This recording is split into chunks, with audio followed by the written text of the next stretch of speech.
স্বর্ণলতা গাছটাকে পেঁচিয়ে ধরেছে।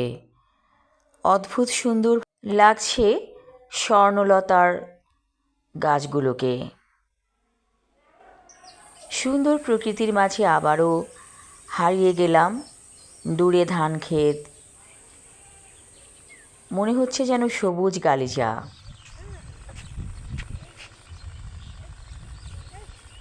এখানে একসময় পানি ছিল, পানি সরে গিয়েছে, আবার নতুন করে জেগেছে চর। কৃষকেরা ফসল ফলিয়েছে। সবুজের সমারোহ চারপাশে। ধান ক্ষেত, সবজির ক্ষেত, সব মিলিয়ে অপূর্ব সুন্দর।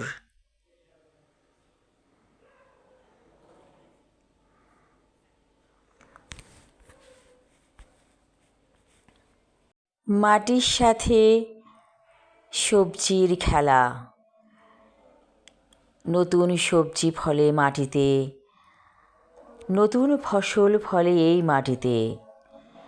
এ যেন মাটি আর ফসলের খেলা। সুন্দর এই পৃথিবী ছেড়ে চলে যেতে হবে একদিন সব মানুষকে।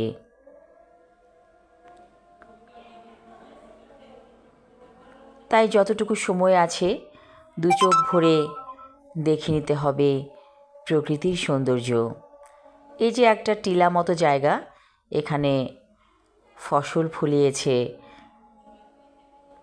কৃষকেরা, সবজির ক্ষেত বুনেছে। এই সাঁকোটি আবার নতুন করে দেয়া হলো।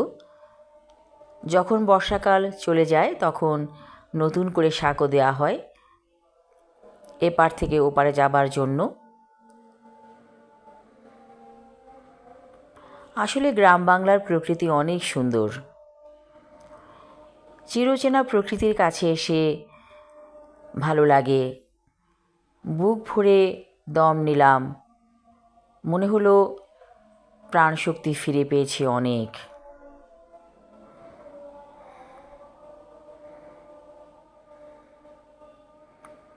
কি সুন্দর প্রকৃতি।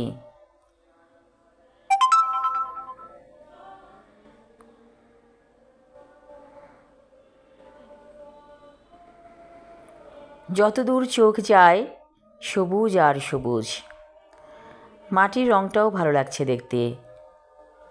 মনে হয় এই পানিতে রাতের বেলা জলপরীরা নামে। হয়তো নামতেও পারে, কারণ এত নির্জন পরিবেশ, রাতের বেলা যদি জলপরীরা নামে কেউ দেখবে না।